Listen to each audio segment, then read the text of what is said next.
व्रत में खाए जाने वाले बहुत ही मज़ेदार आलू आज हम बनाएंगे, वो भी सिर्फ 10 मिनट में। कढ़ाई में हम डालेंगे देसी घी और घी जब गर्म हो जाएगा हम उसमें डालेंगे जीरा, हरी मिर्च और उसी के साथ कड़ी पत्ता। मैंने कड़ी पत्ते को आधा आधा काट लिया है। तो अगर आप व्रत में जीरा नहीं खाते तो आप इसको स्किप कर दें और मैं सजेस्ट करूंगी आप ये आलू घी में बनाएं, उससे जो स्वाद है इसका बहुत बढ़िया आता है। अब हम इसमें डालेंगे अदरक की पेस्ट। आप चाहें तो अदरक को बारीक बारीक काट के भी डाल सकते हैं। 1 मिनट हम इसे भुनेंगे। अब हम इसमें डालेंगे बॉइल्ड और कटे हुए आलू। ये मैंने आलूओं को बॉईल करके उनको छील के उनको मैंने काट लिया है। तो आप इन सबको अब अच्छे से मिलाएं। ध्यान रखें जो सारे मसाले हैं वो अच्छे से उसमें मिल जाएं, मतलब जो घी, कड़ी पत्ता और जीरा है। और अब हम इसमें डालेंगे व्रत वाला नमक। उसी के साथ मैं डालूंगी ब्लैक पेपर पाउडर यानी कि कुटी हुई काली मिर्च। ये हम व्रत के लिए बना रहे हैं इसीलिए ब्लैक पेपर पाउडर डाल रहे हैं। अगर आप रेगुलर बनाएं तो आप और मसाले भी इसमें डाल सकते हैं। तो इन सबको आप अच्छे से मिलाएं और ढक के हम इसे पकाएंगे 5 मिनट तक। 5 मिनट बाद अगर आप देखें तो ये जो हमारे आलू हैं उनमें एक अच्छा हल्का कलर आ गया है। मैंने इसको मीडियम से लिटिल हाई हीट में पकाया है क्योंकि मैं चाहती थी उसमें एक अच्छा क्रिस्पी टेक्सचर आए। अब हम इसमें डालेंगे कुटी हुई मूंगफली। ये मैंने मूंगफली को रोस्ट करके मिक्सर में उसको रफली ग्राइंड कर लिया है। बहुत ही मज़ेदार और डिलिशियस देगी टेस्ट ये जो मूंगफली है आपके इस व्रत वाले आलूओं में।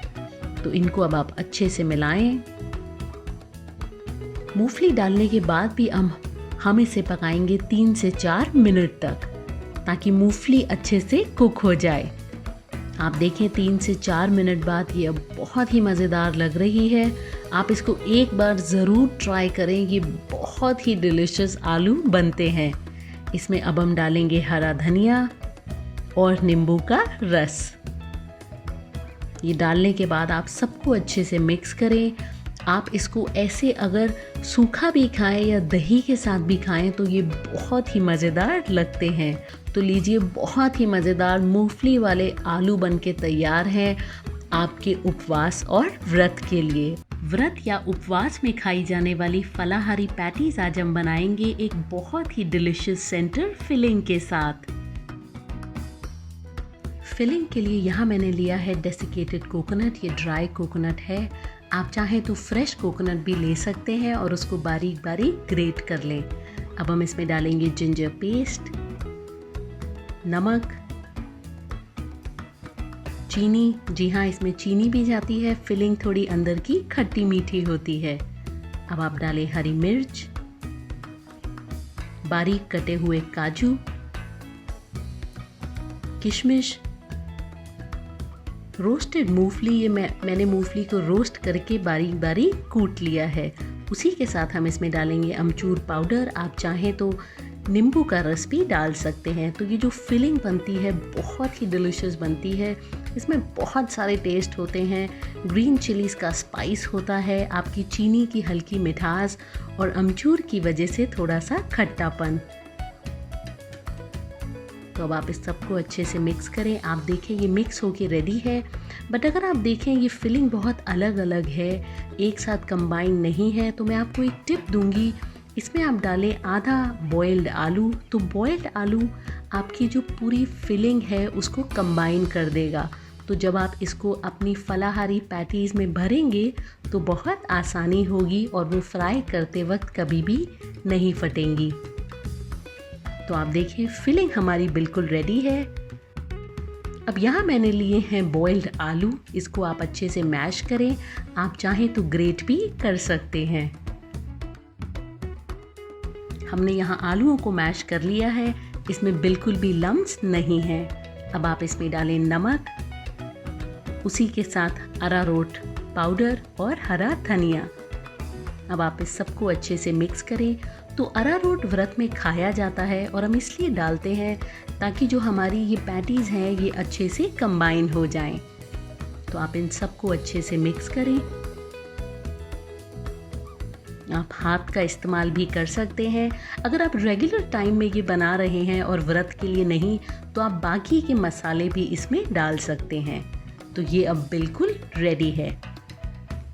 यहाँ हाथ को मैंने कर लिया है ऑयल से थोड़ा सा ग्रीस, और अब आपको जितनी बड़ी या छोटी पैटीज़ बनानी है उस हिसाब से आप मिक्सचर हाथ में लें और उसको रोल करें। तो मैं थोड़ा सा और लूँगी और बीच में अब हम उसको थोड़ा सेंटर में पुश करते हुए एक होल बनाएंगे, एक जगह बनाएंगे जहाँ पे हम जो हमारी फिलिंग है उसको भरेंगे। तो आप देखें ये बिल्कुल परफेक्ट है। अब आप इसमें डालें फिलिंग। ध्यान रखें बहुत ओवर फिल नहीं कर दें, वरना आपकी ये जो पैटीज़ हैं फ्राई करते वक्त फट सकती हैं।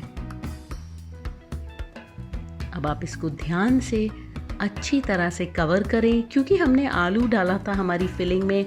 आपने देखा कितनी आसानी से वो उसके अंदर चली गई। अब आप सब तरफ से क्लोज करें और फिर इसको एक अच्छा गोल आकार दें। तो ये देखें ये अब बिल्कुल रेडी है। यहाँ मैंने लिया है अरारोट पाउडर या अरारोट, और इसको अब हम अच्छे से इसके अंदर रोल करेंगे। इससे जो हमारी पैटीज़ हैं उसको एक्स्ट्रा कोटिंग मिलेगी और वो फ्राई करते वक्त फटेंगी नहीं।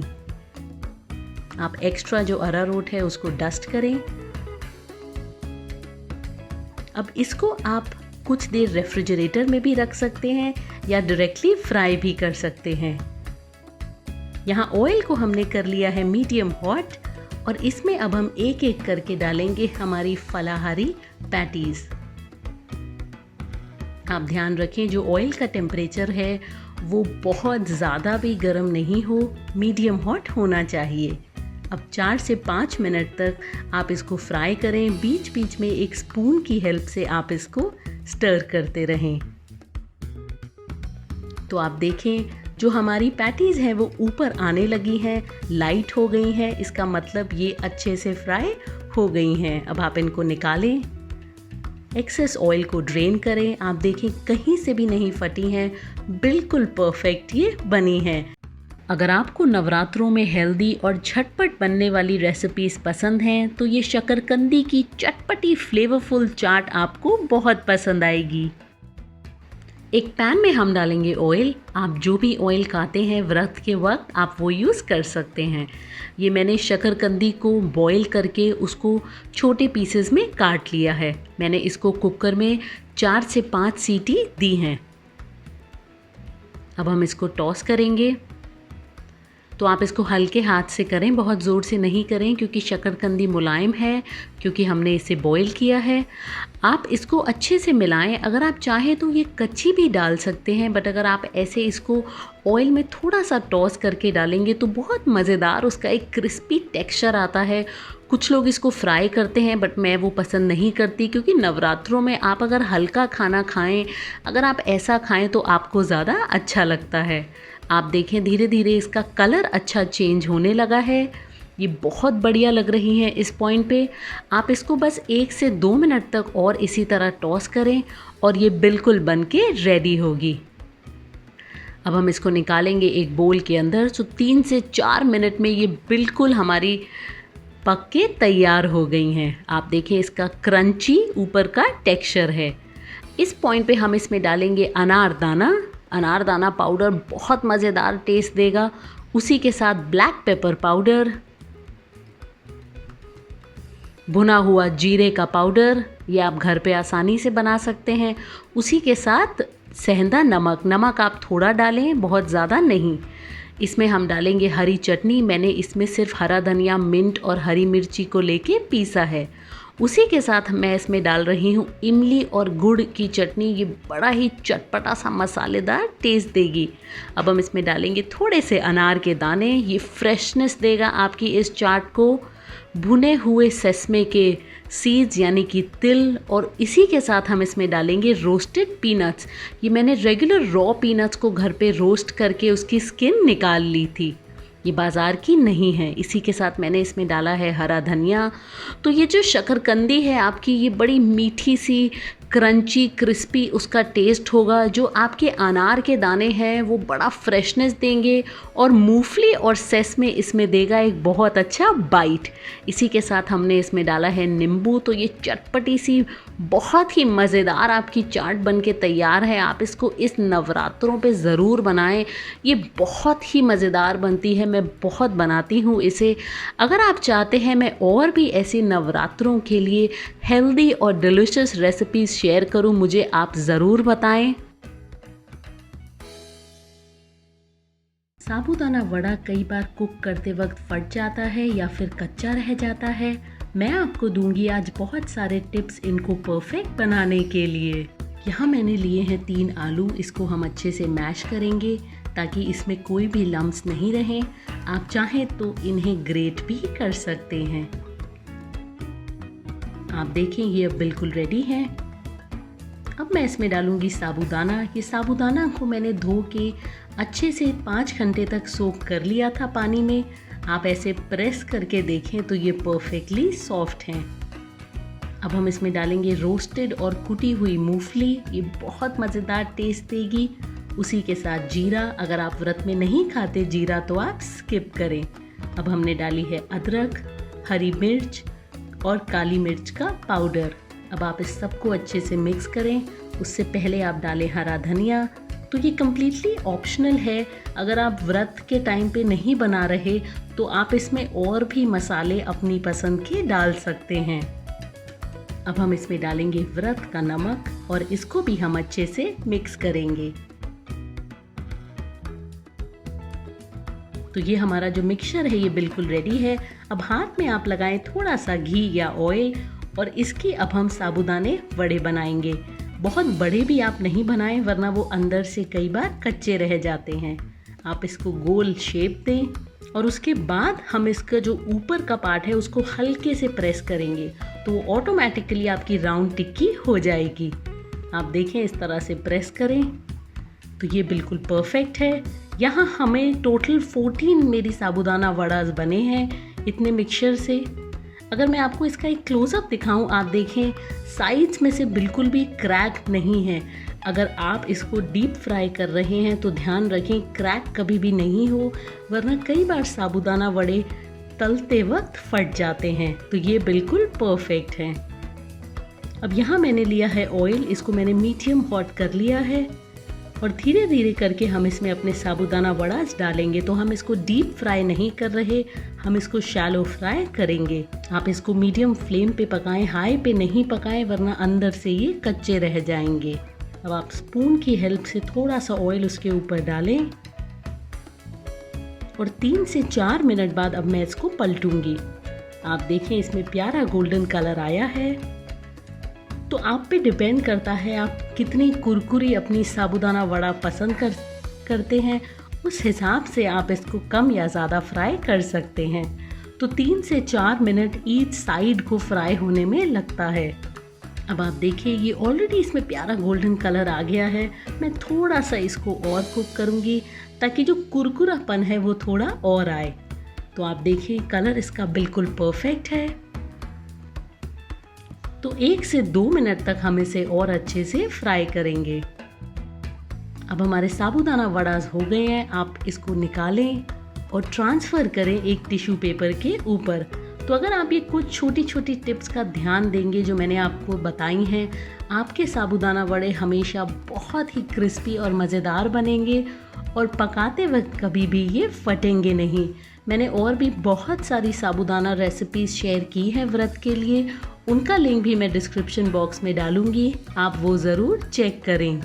नवरात्रों में खाई जाने वाली थिक और क्रीमी खीर आज हम बनाएंगे बहुत ही कम सामग्री के साथ, वो भी सिर्फ 20 मिनट में।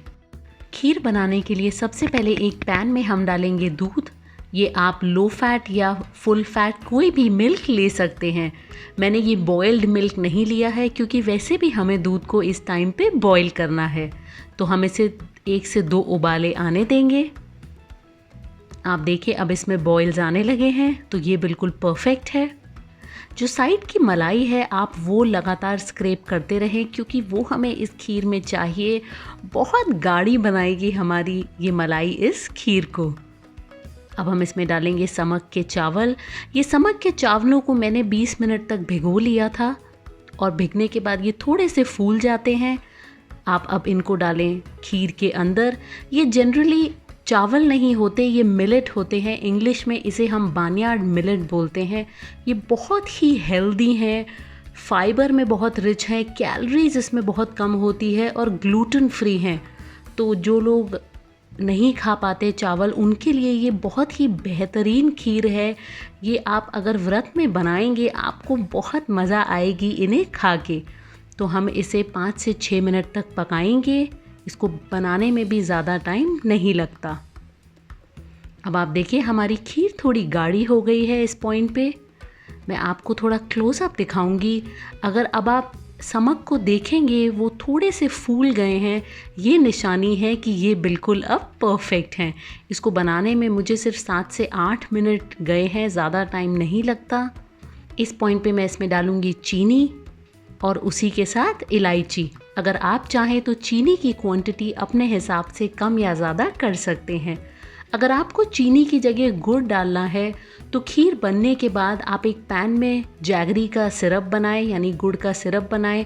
पानी के अंदर गुड़ को डालें, उसमें जब अच्छा एक बॉयल आ जाए तो उस सिरप को आप ठंडा करें और खीर जब आपकी थोड़ी ठंडी हो जाए फिर आप उसको खीर में डालें। आप एक बार गुड़ डालने के बाद खीर को दोबारा गर्म नहीं करें, वरना आपकी खीर फट सकती है। अब जब तक हमारा ये कुक हो रहा है, शुगर मेल्ट हो रही है, हम अपने ड्राई फ्रूट्स को रोस्ट करेंगे। तो एक पैन में आप डालें घी। घी गर्म होने के बाद मैं इसमें डालूंगी काजू। ये मैंने 2 हिस्सों में काट लिया है। उसी के साथ बादाम और किशमिश। हमें इसे ज़्यादा नहीं, सिर्फ 2 से 3 मिनट तक मीडियम फ्लेम पे भुनना है। अगर आप खीर में ड्राई फ्रूट्स को घी में भून के डालेंगे तो उसका स्वाद बहुत बढ़ जाता है। आप एक बार ये ज़रूर ट्राई करें। तो जैसे जैसे ये होता जाएगा किशमिश आपकी फूल जाएगी और जो आपके नट्स हैं उसमें एक प्यारा कलर आएगा। तो ये देखें अब ये बिल्कुल परफेक्ट है। अगर हम देखें हमारी खीर भी इस पॉइंट पे बिल्कुल परफेक्ट बन चुकी है। ये कंसिस्टेंसी बिल्कुल परफेक्ट है। आप इसको ओवर कुक नहीं करें, बिकॉज़ जैसे जैसे ये ठंडी होगी ये थोड़ी गाढ़ी हो जाएगी। ये बिल्कुल चावल की खीर जैसी लगती है खाने में, बट न्यूट्रिशन में उससे कई ज़्यादा बढ़कर है। अब आप इसमें डालें अपने ड्राइड फ्रूट्स, उसी के साथ घी भी इसमें डालें, बहुत मज़ेदार टेस्ट देगा उसमें। तो देखिए झटपट से 20 मिनट में बनके तैयार है आपकी समक के चावलों की खीर। बहुत ही मज़ेदार बनती है। इस नवरात्रों में ज़रूर बनाएं और मैं आगे भी बहुत सारी नवरात्रों के लिए रेसिपीज़ लेके आऊँगी, उसके लिए भी आप मेरे साथ जुड़े रहें। फ्रूट चाट आपने पहले भी खाई होगी। आज हम बनाएंगे एक डिलिशियस ड्रेसिंग इसके ऊपर डालने के लिए, जो इसका टेस्ट 100 गुना बढ़ा देगी। फ्रूट चाट के लिए सबसे पहले मैंने लिया है ये हाफ मेलन। बीच में से मैंने इसे आधा काट लिया है। अब इसके सीड्स निकालने में आपको बताऊंगी आसानी से। आप बस स्पून को ऐसे हल्के हाथ से अंदर करके इसको स्कूप आउट कर लें, तो जनरली जब ये काटते वक्त बड़ा गंद सा मच जाता है, वो नहीं होगा। अब आप इसको फर्दर काटें और अब एक छोटी नाइफ से आप ऊपर का जो मेलन है उसको निकाल लें। साइज़ आपको जितने बड़े छोटे चाहिए, आप फ्रूट चाट में जैसे पसंद करते हैं आप उतने डालें। मैं मीडियम साइज़ में सब काटूंगी। तो लीजिए ये हमारा तैयार है। अब हम काटेंगे कीवी। कीवी काटने का भी मैं आपको एक आसान तरीका बताऊंगी। पहले आप दोनों साइड्स को काटें, फिर आप एक पीलर की हेल्प से इसे निकालें। जी हाँ, अगर आप रेगुलर नाइफ से निकालते हैं तो वो बड़ी दिक्कत होती है, बट अगर आप पीलर से निकालेंगे ये बहुत आसानी से आपका छिल जाएगा। अब सेम आप इसको बीच में से काटें, फिर आप इसको 2 हाफ में करके और इसके 2 हाफ करें। तो लीजिए कीवी भी हमारी आसानी से कट गई है। ग्रेप्स आप जनरली पूरे भी डाल सकते हैं, बट क्योंकि मैं बड़े वाले ग्रेप्स ले रही हूँ तो मैं इसे 2 हिस्सों में काटूंगी। ये कम्प्लीटली ऑप्शनल है। तो ग्रेप्स हमारे रेडी हैं। अब हम लेंगे नाशपाती। नाशपाती को भी आप पहले 2 हिस्सों से काटें। साइड में से सॉरी ऊपर और नीचे से। फिर हाफ़ काटने के बाद आप फर्दर हाफ़ करें। ये जो बीज है निकालना मैं आपको दिखाऊंगी। आप नाइफ़ को अंदर की तरफ ऐसे काटते हुए करें तो वो एक साथ आपका सारा निकल आएगा। तो नाशपाती को भी अब आप छोटे या बड़े टुकड़ों में काटें। जनरली मीडियम साइज़ के बेटर रहते हैं खाने में। तो लीजिए, ये भी अब बिल्कुल हमारी नाशपाती तैयार है कट के। एप्पल को भी हम बिल्कुल सेम तरीके से काटेंगे। एप्पल आप जब भी काटें ध्यान रखें आखिर में काटें, बहुत टाइम नहीं, क्योंकि ये काला हो जाता है, तो बहुत लंबे समय पहले नहीं काटें। आप देखें इस तरह से हमने इसके भी बीज निकाल दिए हैं। तो ये बहुत आसानी से निकल आते हैं बीज अगर आप ये टेक्निक अपनाएं। अब हमारा सबका फेवरेट अनार हम काटेंगे। तो इसको आप पहले 2 हिस्सों में करें। जनरली लोगों को बड़ी दिक्कत होती है अनार काटने में, मुझे कभी नहीं पता क्यों। आप इसको बड़े सिंपल तरीके से आप इसको हल्के हाथ से निकालते जाएं और वो बिल्कुल निकलते आएंगे। तो आप देखें बहुत आसानी से निकल रहे हैं हमारे अनार।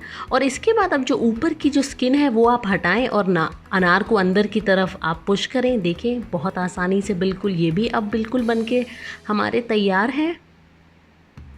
अब हम बनाएंगे ड्रेसिंग। उसके लिए मैं ले रही हूँ फ्रेश ऑरेंज जूस, नींबू का रस, और इसी के साथ हम इसमें डालेंगे हनी। ये वो ड्रेसिंग है जो आपके इस फ्रूट चाट को 4 चांद लगा देगी, बहुत मज़ेदार सा बना देती है। अगर आप चाहें तो हनी की जगह ब्राउन शुगर भी डाल सकते हैं, वो भी बहुत अच्छा टेस्ट देती है। तो ये अब बिल्कुल बन के तैयार है। जैसे सैलेड्स में हम ड्रेसिंग डालते हैं वैसे फ्रूट चाट में भी डलनी चाहिए, तो इसीलिए मैं ये बनाती हूँ और ये बहुत मज़ेदार से बनते हैं। मैंने डाला है मेलन, कीवी, हमारे अंगूर, नाशपाती, एप्पल, अनार और इसी के साथ हमारी फ्रूट जूस की ड्रेसिंग। अब आप इस सबको अच्छे से मिक्स करें। आप देखेंगे जो ये रस है ये बहुत अच्छा फ्लेवर ऐड करेगा। हनी एक हल्की मिठास ऐड करता है। जैसे मैंने कहा अगर आपके पास हनी नहीं है तो आप हल्की सी ब्राउन शुगर या पाउडर्ड शुगर भी डाल सकते हैं।